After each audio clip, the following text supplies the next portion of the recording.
Before we begin, the Total Bro Sports podcast would like to give a shout out to its sponsor, Four Seasons Landscaping. Four Seasons takes care of all your landscaping needs, and it is conveniently located between the sex shop and crematorium. Now on to the episode. Okay, welcome to the second episode of the Total Bro Sports podcast. In contrast to last week's episode, the NFC least, this week we got the NFC West, or the NFC Best, as some call it. And Best it is division proven to in be the best football. division in football. Sporting a combined record of 20-13, and the division includes powerhouses such as the Seahawks, Rams, pesky Cardinals, and the consistently inconsistent 49ers. Yep. Great. Okay, so then I guess today, why don't we can just briefly recap some of those primetime games that people may or may have missed. All right, who watched Green Bay versus San Francisco? No one watched that, but I did see the score. It was a massive blowout. All right, I guess that's all that needs to be said about that. Okay. All right, New York at Washington. Who has some strong opinions about that? That game was a really big heartbreak. The Giants were trying to lose at the end, but Alex Smith threw 2 picks, and that was it. But yeah, Alex Smith did come in and play really, really well, though. I don't know what it is with Washington against the Giants and leg injuries, or just Washington and leg injuries. Gosh, but yes.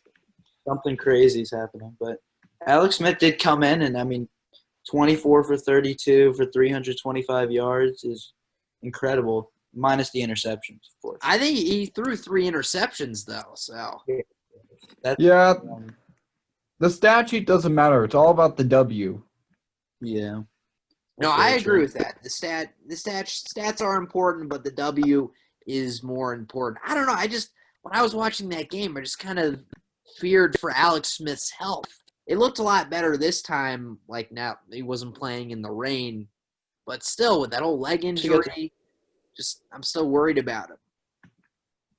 Yeah, once we got to see him play once, at first I was kind of worried, but he looked decently mobile. Like there were plays where he tried to scramble out a little bit, and obviously he won't run, but he looked decently mobile. Looked like he looked like a normal quarterback out there. Yeah, he made some plays. Yeah, you're right. Yeah, that's true. Yeah, heartbreaking for Washington fans such as Jack and myself, but gotta move on. They're still alive. All right. Yeah, the division's terrible. True. Yes, as we established last week, the division is terrible. Pittsburgh at Dallas. Who watched it? And what are the thoughts? That was a very good game. That game lived up to the hype. Well, maybe it was better than I expected. Garrett Gilbert showed more promise than ever. But at the end, they lost in massive heartbreak. Yeah. Are you guys sad to see DiNucci go? Yeah, I thought he was going to become a meme. Yeah, it would have gotten way worse. But Garrett Gilbert, he played well enough to earn himself a job. The Steelers somehow snuck out of that one. I don't know how the Cowboys gave the Steelers the biggest scare of the season. And I don't know. That just doesn't make any sense to me. Yeah. Especially after, what they did the week before. It hasn't looked encouraging at all. It looked like a completely different team without DiNucci at the helm. Like, they could actually move the ball, and then Gilbert almost won the game for them at the end there. Yeah. That was the really Steelers good. play ballsy. Yeah. I don't know. I'm just surprised that they didn't allow more points also, because Dallas has allowed the most points per game this year. I was expecting Roethlisberger and the Steelers just to, have a field day with Dallas, but Dallas was in control a lot of the game. No, I think the Steelers' offense is quite pedestrian, especially early in games. It takes them a while to get going. Yeah, the Steelers outscored the Cowboys 15-0 in the fourth. That's the only reason why they were even able to win the game. So, they can get it going earlier than that, maybe they can keep it up. Do you think the Seahawks – or no, I'm sorry. Do you think the Steelers can keep this up and go 16-0, or is that starting slow in games? Fall. gonna harm They're them. gonna fall once. Yeah, I mean, like, it'll be tough, but, like, I don't know. I mean, they've looked really good, and their schedule down the stretch has a lot of very winnable games. So we'll see. Yeah, that is true. Great. All right, who Yeah, I watched mean, the battle between the youngins in Miami and Arizona? No, you just streamed that off Reddit. I did stream it off of Reddit as I was watching the Pittsburgh and Dallas game, which I thought was going to be a blowout. And that I'm telling you, that Wait, game Alex. was nuts. Alex, I'd like to give a shout out to our sponsor, NFL Bite, for sponsoring this. Yes, NFL Bite, the best website to stream sports. Screw NFL primetime, NFL Sunday Ticket. NFL Sunday Ticket. Don't get it. You don't need it. Yes, that You is have the sponsor NFL of today's podcast, NFLBite.com. Check out NFLBite.com, please. All right, back to the content. Okay, Miami and Arizona, two young guys, Tua and Kyler. And Kyler Murray just looked fantastic. I don't know. The guy is lightning quick. Yeah, he's short. He has lower center of gravity, and he has his go-to guy, Hopkins. Yeah, DeAndre Hopkins was leading the league in receiving a few weeks ago. Now he's 5th in receiving yards, but still, he's been a huge upgrade for the wide receivers for Arizona. They finally have found their team. You know, Cliff Kingsbury's a great QB coach. He worked at Texas Tech. He's been in a lot of great offenses, a lot of great passing offenses, and Kyler has definitely, developed into a great quarterback already. And yeah, like you were saying, like he's so small that he takes like 3 to 4 steps every 5 yards when a normal player would take like 2. So it's just so weird the way he runs, but it works for him. Do you think he's quietly making a run? I don't know if anyone's been talking about this, especially in other sports media, but do you guys think he's quietly making a run at the MVP? He's not going to win it. Why not? It's going to Russell Wilson. I don't know. Yeah, everyone always says, yeah, Russell Wilson, he's going to win the MVP. But I think he was one of the front runners last year, and it didn't happen. I think he kind of flames out towards the end of the season. He hasn't won it yet, but he's playing record well with his weapons, DK Metcalf and Tyler Lockett.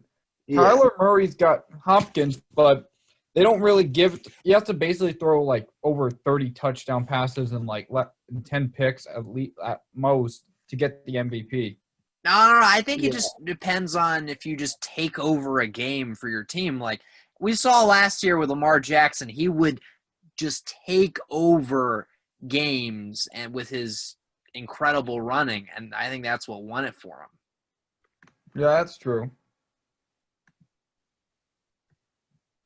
All right, so it sounds like we got that one out of the way. What about New Orleans and Tampa Bay? Ugh, that was disgusting. 38 to 3 was terrible. It was so bad that Jameis Winston almost beat Tom Brady in fantasy points. Wow. Yeah, that was ridiculous. I don't know. I've never seen Brady play like that ever in his 20-year career. I mean, I don't know what it is. I mean, it seems like him leaving Belichick, him and Belichick have both had their struggles since their departure, but I don't know. I've never seen Brady like this ever. And he looked so encouraging against the Packers, who obviously are a contender as well. So I thought, the Buccaneers the week before, everyone was saying, oh, this team could make a run, maybe go to the Super Bowl. But now people, after this performance, everyone's kind of shaky about that. They look terrible. But TotalBroSports does not get ahead of ourselves. So, of course, everyone has bad games. I threw 3 picks. It's embarrassing, but there's always next week. They got trounced, but I think if you want a team to go to the playoffs, it can't just be based on Brady. You got to have – the other teammates have to step up. Yeah, but it's weird because it was weird because they actually broke an NFL record for least amount of rushes. They only ran the ball 5 times, and one of those was Blaine Gabbert kneeling. at the end of the game. So Yeah. I don't I know. don't know why they They're would step away relying on from that Brady. because that's what was working for them with Ronald. They had Yeah, to have Ronald some Jones good is rushers. Ronald Jones, Leonard Fournette. They even have LaShawn McCoy. Like, if they really need. They have some talented running backs. But Bruce Arians typically has an air raid offense. He likes to throw the ball. That's what I thought was intriguing for Brady going into this offense was because he was coming from Belichick with a lot of check downs and slants, a lot of short passes, and then he goes to this air raid offense where he's throwing every single down. It's just a really weird transition. But Yeah, I don't know. I mean, I think he'll start to get used to it, though. Yeah, That I is think true. it just sounds like they had another hiccup. Like they had a huge hiccup against the Saints week 1, and I guess they just repeated it. Yeah. That is true. It's the first time that Brady's gotten swept by division opponents ever. It's just ridiculous. Ever? I think so. Because, I mean, he's been in the NFC East his entire career. He's beaten Oh, AFC East. AFC East his entire career. All right, guys. So who is winning in this divorce? Brady or Belichick? Or is it just they Brady. destroyed a great thing for both of them? Brady's better because the record's better and Brady has weapons around him. Belichick has to build, like, people he's never really met up. Let's face it, the Patriots barely beat the Jets. Like, Yeah, come that's on. a great segue into the next game we're supposed to be talking about. Yes. That was, that was an interesting game. Surprisingly interesting. As a Jets fan, I mean, it was kind of a win-win because I was kind of hoping to win because I hate the Patriots more than any other team. But, I mean, also, I want Trevor, so I'm not too it's a tank disappointed. bowl. But Do you guys think? Flacco- Wait, but Trevor might just return to Clemson. To No, bypass no, the please Clemson no, Alex. organization. I don't think so. You don't think so? Alex, no, Alex, that's stupid. You wouldn't. Just like Trevor got hurt in Clemson, his draft stock would drop. Yo, that's a great And point because there's another player on the Jets who had that happen to him. Bryce Hall. Yes. Ben, I don't know if you know this, but Bryce Hall is from UVA. Yes, he is. Yes. He was really good at UVA. He was fantastic. He was a first-round pick like after his junior year, but he returned for his senior season and unfortunately got hurt. Mm-hmm. Yeah, that's why I was happy to get him. He was a steal. Like he has the talent for a first or second rounder, and we got him late. So that was definitely a good get by Douglas. But yeah, I mean, it's a good point. And I guess me and probably some other listeners are confused. What is happening with Sam Darnold? I keep seeing check down Flacco out there. What's going on? So, I mean, Darnold, I don't know. He just keeps getting hurt. Like he hurt his shoulder this time, so his shoulder's been he's been day to day, and he's had limited at practice, and then at the end of the week, he's like, "Oh, I don't feel very good. I don't think I can play," because they want him to be healthy enough to finish the season and like finish it strong, so they don't want to rush him out there. So they're kind of giving him some time, but I think he'll be back after the bye week next week. But yeah, it's been, I don't know. It's just Darnold just has been terrible also when he's been playing. I don't understand. Yeah, he can't throw. It's mostly it's also because of just like the lack of, anything around him. Terrible offensive line. I mean, our first round pick, Mekhi Becton's been looking encouraging on the offensive line, but besides that, just terrible offensive line, no weapons. And I mean, Flacco was able to make it work with Rashad Perriman and rookie Denzel Mims, Jamison Crowder. But yeah, Mims is pretty good. Yeah, he'll be good. I'm very encouraged by Denzel Mims. And Perriman made some incredible plays. I don't know how Flacco threw some of those balls, but he dropped like 3 absolute dimes for touchdowns. Out of character for check down Flacco. I was astounded. Yeah, it was weird. And he was like really wasn't even stepping into it when he was throwing those. Like I don't know. Oh, he's got a great arm, Flacco. Yeah, surprisingly. Wait, but then you mentioned earlier that you want Trevor. Are you moving on from Darnold as a Jets fan?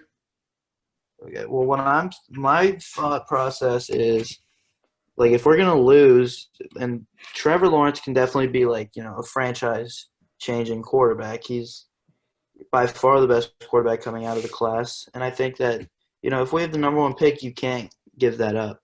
So I'm hoping to get the number one pick, but my thought process is if we don't end up with the first pick, also I wouldn't be too frustrated because I know we're gonna get rid of Adam Gase and a lot of other coaches. Hopefully, he's terrible. Outlaw against the offensive coordinator and QB coach.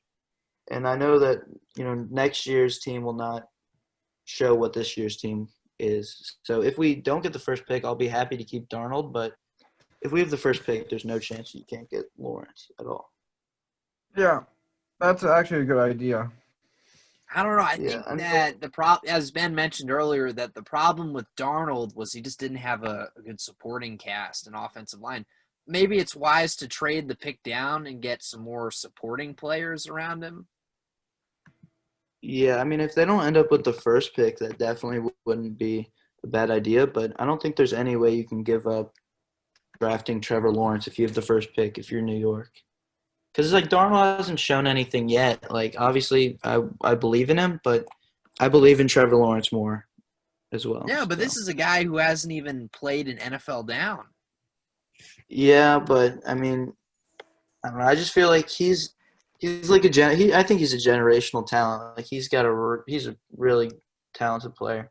And I think that, I mean, it'll be interesting to see his final decision because he's been kind of hesitant, but a lot of like the quotes, if you watch the video, it's kind of taken out of context. Like he really doesn't sound very like enthusiastic about it. He's just like, "Oh, I really don't know. Like, I'm just gonna let it see.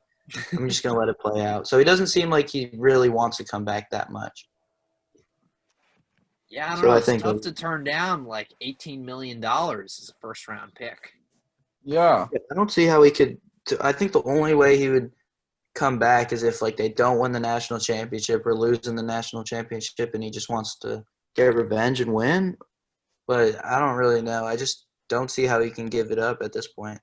No, it's a mistake to come back, as Jack mentioned. There's just too much risk to get hurt and then your draft stock plummets. Like this is his best opportunity, but you would hope he gets drafted by a better organization than the Jets. Yeah, that is true. I mean, I don't know. I feel like I've seen a lot of stuff that says people are suggesting to him that he should stay back. Like people are giving their 2 cents and say that he should stay because the Jets are the team that are in line. But I don't think that should matter at all because, I mean, it doesn't matter where. Like, it doesn't matter where you go. You're going to go to a bad team if get the number one pick. Yeah. Like, yeah. He knew he was going to go to the Bengals. He knew it was going to be a bad pick or a bad team. So it's like, the Jets and this team, like I said, this year's team doesn't reflect what's going to happen next year. I expect a lot of changes, especially, head coaching, offense coordinator, possibly even the defense coordinator. I don't know, but definitely a lot of changes, and I have faith in our GM, Joe Douglas, to make the right decisions. He was put in a terrible position, and he's worked his way out of some of the stuff already. Yeah, they just need to clean house with that. I don't know, like, how it got so bad over there. I don't know why people keep believing in Adam Gase, but sounds like why don't they just get rid of him now? Why don't they just pull the trigger right now? Like, what's going on over there? I don't know. I mean, there's a lot of Joe Douglas. It's kind of like Adam Gase and Joe Douglas kind of came together. So I don't know. Like they don't. It would kind of be bad. I feel like Joe Douglas feels like it would be bad to, fire Gase now because like they came together. But I don't know. I mean, I think that if the Jets really want to get the first pick, it wouldn't be the worst idea to keep Gase because obviously it's not working with him. Like Dow Loggins took the play calling duties a few weeks ago. In the past few weeks, there's been obvious improvement. Like we barely lost to the Bills. We, obviously put up 27 against the Patriots, we put up 29 in the last 4 weeks previous. And then we got 27 this week with Dow Loggins' offense. So I don't know. I feel like if you keep Gase, we're going to keep losing. So I don't mind it at this point. Yeah. They just need to fire him. Yes, they need to fire him. I wouldn't – but as a Jets fan, I don't mind him getting beat up this season, just like taking the beating and then firing him after the season. Yeah, I guess it's just a point of professionalism. If they came together, then he's going to want to let him ride out the season. And as you said, it's probably best for him as well, because Gase seems like a sure way to the number one overall pick. Yeah, and you look at like teams like the Falcons and the Texans, like they both have improved since firing their coach. Yeah. So it's kind of like the Jets are going to see inevitable improvement because you can't get much worse than it is right now. And I definitely think Gase is a big, big reason for that. Why? Yeah, that's true. Was What? Gase? Why do you think it was Gase that was tanking this team?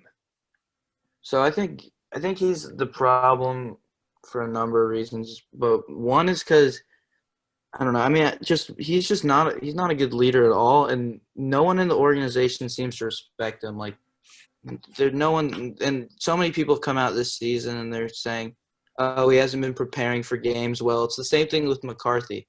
It's like they say, like they've said, "Oh, he's not preparing for games well," and all the stars on our team, like Jamal Adams and Le'Veon, they all want to get traded, and it's just no one respects him. Ever since Gase has come in, that's all. We had Le'Veon and Jamal Adams. Gase came in and pushed him out and pushed some other people out, and he just hasn't.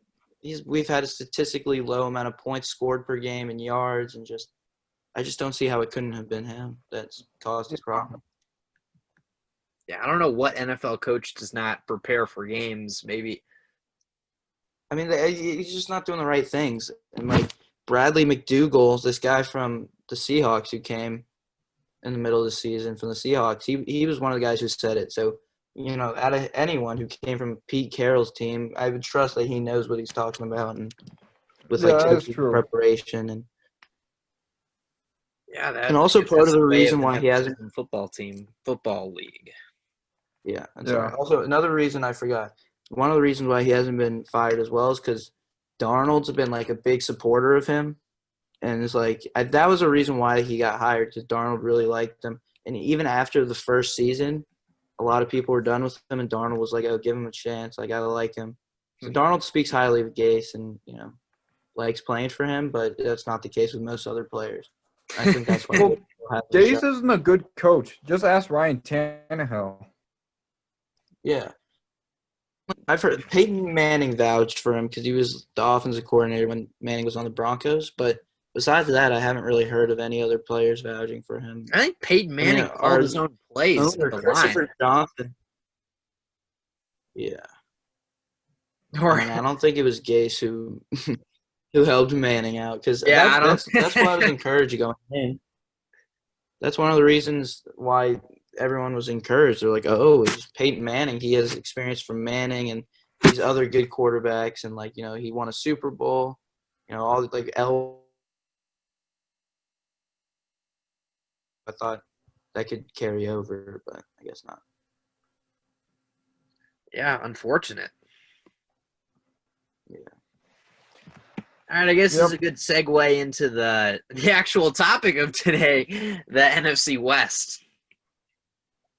Yes. Okay, what I think of the NFC West, my prediction is Seahawks are going to win it, and then they're going to probably make it to the, somewhere around the NFC, championship game. They're pretty good on offense. Defense are a bit weak. Yes, they are. No, great point, Jack, because on defense, they actually have the most yards scored. Yeah, they give up the most yards with 455.8 per game and are 28th in the league when it comes to points scored against them. Yep. Yeah, and it's mostly their pass defense. They've allowed by far the most passing yards per game. They've allowed 362 passing yards per game. And, it's not the run game. They're actually fourth least amount of rushing yards allowed. But I don't know. I thought Jamal Adams was going to come and help fix this the secondary, but he's been ranked one of the worst corners in coverage this season. And I don't know what happened to. Yeah, it's surprising. He's great getting into the backfield and disrupting the run, but he just isn't great in coverage. No, but in contrast, You know who has been great in coverage is Seahawks quarterback Trey Flowers. He's allowed a passer rating of only 65.1 as the nearest defender in coverage. Is Buffalo, according to NFL Next Gen Stats. Wait, Trey Flowers? Yeah, Trey Flowers. So he's like the best corner in the game? I wouldn't say he's the best corner, but he's solid. He's solid filling in for Quentin Dunbar and Quandre? No, yeah, Trey Flowers, definite positive spot on that team. Like Ben said, I was surprised that Jamal Adams was not as good as he's been in the past in coverage. But anyway, how about Russell Wilson? What do you guys think of him? He's really good. He runs for his life every play, but he is very good at finding the open man. Yeah, he's a stud. I mean, I definitely think he'll have a chance at winning MVP. I mean, he's thrown for I don't know. He has the second most passing yards per game. Yards he's thrown for. Yeah, he's the second most passing yards per game behind Dak, who obviously, it's Dak, but he's been incredible, and I think the only reason why they've even lost a few games is because he's turned the ball over a lot in those losses. But I mean, besides that, they started out 5-0. Wilson was on a roll. They've lost 2 out of their last 3 though, which is unfortunate. But I definitely think that's due to a lot of turnovers by Russell Wilson. No, they should have won. Yeah, exactly right. Because against the Cardinals, had Wilson not turned the ball over, they would have won that game. Yeah, he threw 3 picks that game, and most recently in the Bills loss, he threw 2 picks and fumbled twice as well. So even when he's putting up 388 and 390 yards in those games, he still, turned it over in some key situations. Yeah, all right, that's true. Cardinals, what do you guys think? Are they dark horse? Not they good enough? I think they're definitely going to be, a dark horse team, but I don't think they're going to go very far in the playoffs. Yeah, I see them being second in this division behind the Seahawks, but I don't see them. I see the Seahawks taking it as well. But the Cardinals definitely have a lot of talent. I mean, Kyler's really, really talented. And, I mean, he's just – him and Cliff Kingsbury definitely work really well together. And having that trade really worked out for them getting D-Hop. And, I mean, Hopkins is just, a stud. Yeah, he is. Murray and Hopkins, great combo. Yeah, great points. Rams. They're pretty good, too. They got Aaron Donald. They have Robert Woods, Cooper Kupp, Jared Goff. They're good, but I think they might eke it into the playoffs, but it wouldn't surprise me if they just miss it. Yeah, I mean, they've been really good in their secondary's been good. I mean, they've allowed the second least amount of passing touchdowns and second least amount of passing yards per game. But it's just I just feel like if they had a better quarterback, it could push them ahead. I mean, Darrell Henderson has emerged as the top rusher. He's been really, really good. The Rams have had the 7th most rushing yards per game. So I think it all just goes back to if Jared Goff they have a less mediocre quarterback, I guess, because Jared Goff's decent. He's decent. But if they had like a solid quarterback, it's better. They could definitely be a playoff team. Thank you for listening to the Total Bro Sports Podcast.